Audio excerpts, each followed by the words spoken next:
He is back on the economy. But this time, President Donald Trump is not fighting Democrats. He's fighting his own party. In recent days, Trump has sounded less like a traditional Republican president and more like a populist insurgent, railing against Wall Street, credit card companies, and institutional investors buying American homes. On paper, these ideas speak directly to frustration, to affordability, to a sense that the system no longer works for ordinary people. But here's the paradox. The louder Trump attacks corporate power, the more isolated he becomes inside a Republican Congress still deeply aligned with it. This is not just a policy disagreement. It's a test of how power actually works in Washington, whether politics today is about laws or simply about signals. If you want to understand where American economic politics is heading next, you need to understand this moment. Stay with me, because what looks like an economic pivot may actually be something far more strategic.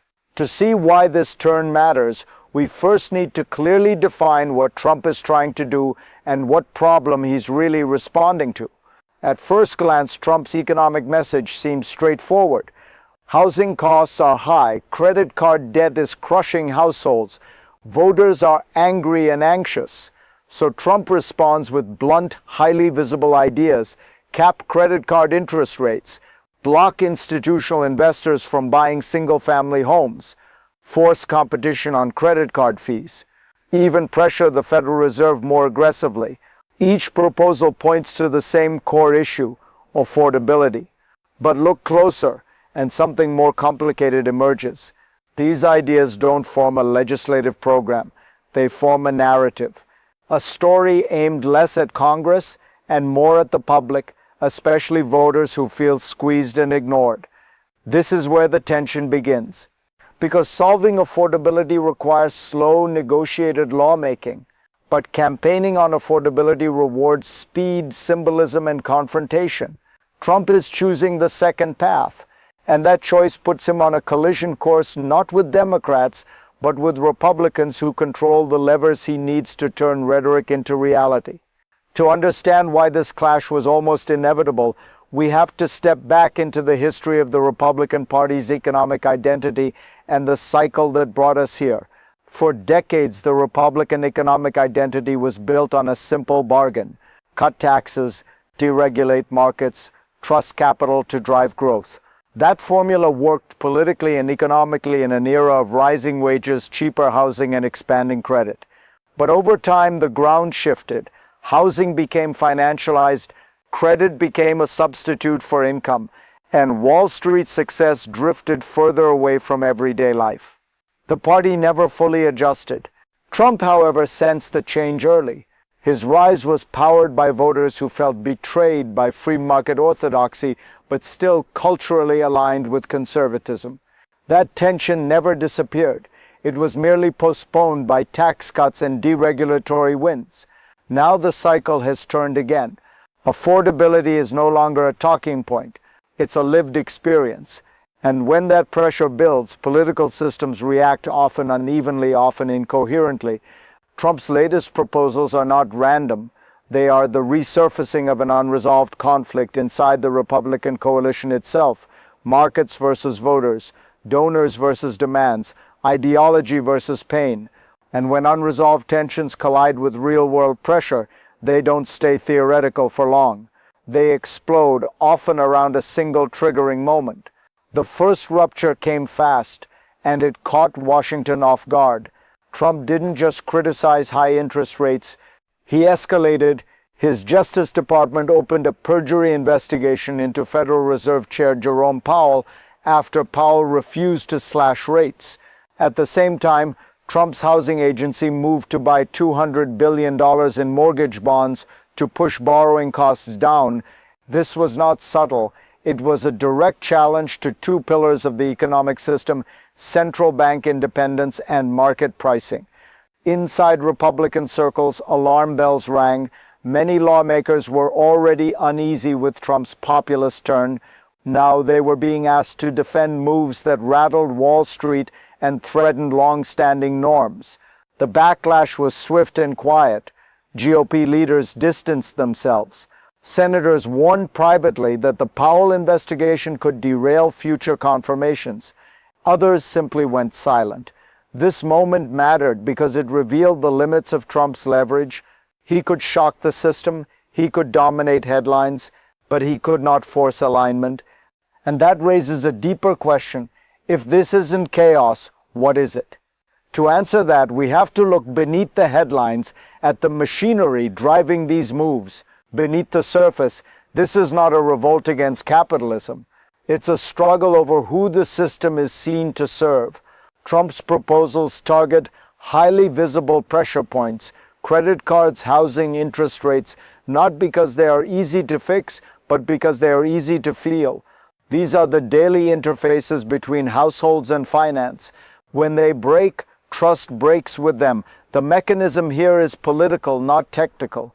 By attacking institutional investors and swipe fees, Trump reframes economic pain as the product of concentrated power rather than abstract forces. It simplifies a complex system into a moral conflict, ordinary Americans versus entrenched interests. But Congress operates on a different logic. Republican lawmakers answer to donors, committees, and legislative precedent. They see unintended consequences. Credit drying up, markets seizing, capital retreating. So the system stalls. Trump supplies energy. Congress supplies friction.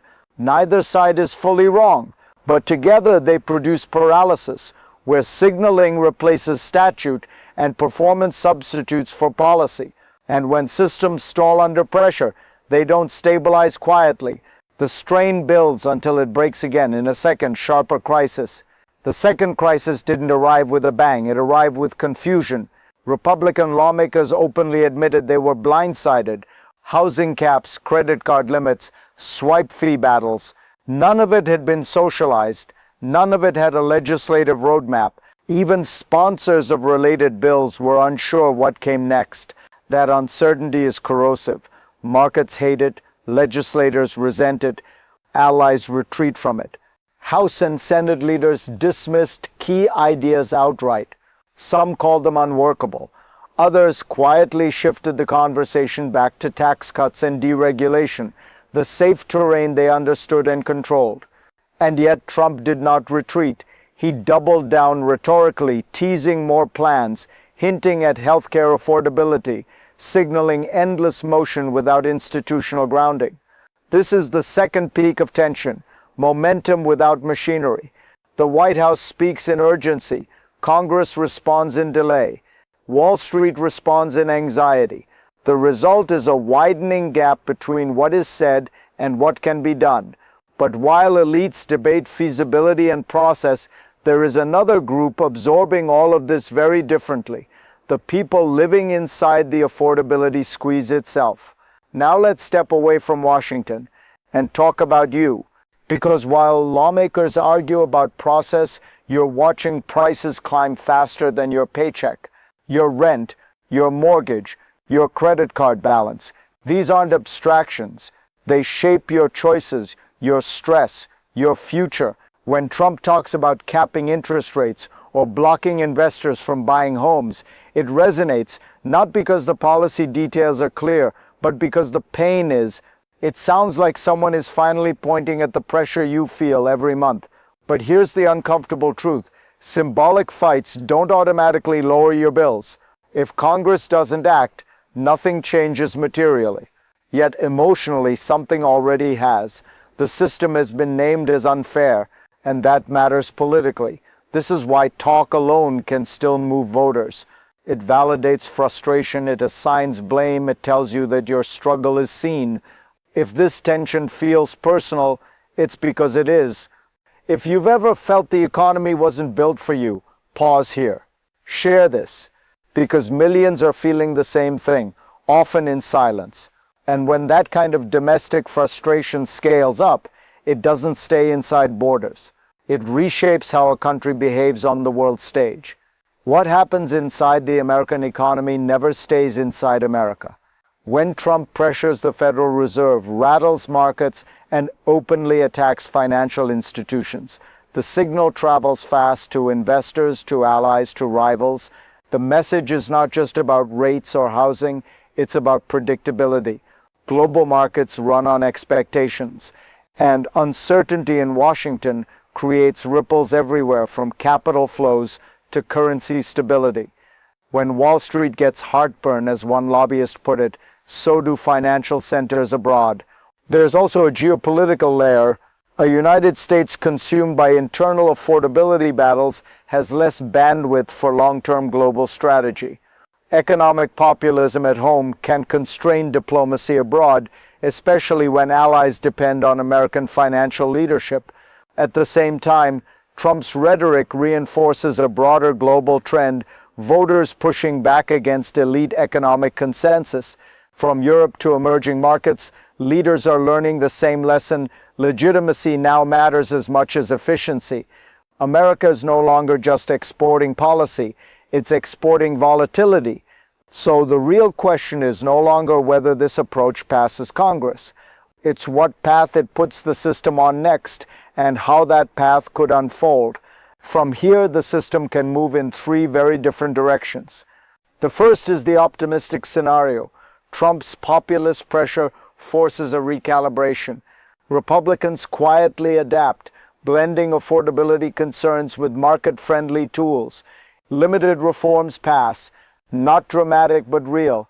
The system bends without breaking, and voters feel modest relief. The second is the middle path, and historically the most likely. Nothing substantial passes. Congress drifts back to tax cuts and deregulation. Trump continues to campaign against Wall Street rhetorically, claiming the fight even without victories. Politics becomes performance. Affordability remains unresolved, but electorally useful. Then there is the worst-case scenario. Escalation. More attacks on institutions. Greater market instability. Republican fractures deepen. Investor confidence erodes. In trying to signal control, the system loses it.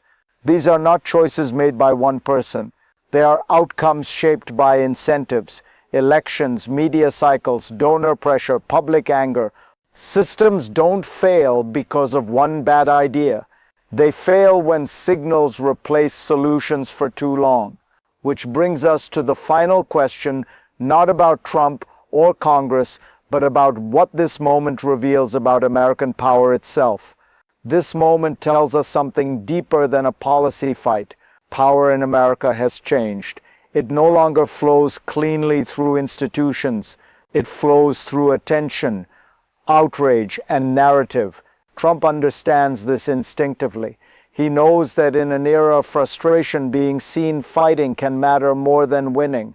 But systems built on symbolism eventually face reality. Bills still need votes. Markets still react, and voters sooner or later ask what actually changed. Trump's economic pivot may never become law, and yet it may still shape elections, realign parties, and redefine what economic leadership looks like in the years ahead. The danger isn't populism itself, it's mistaking motion for progress. If you want to understand what comes next, not just in American politics, but in how modern power works, this is the story to watch. If this analysis helped you see the system more clearly, subscribe, follow, and share. The next chapter of this story is already forming, and we'll break it down step by step together.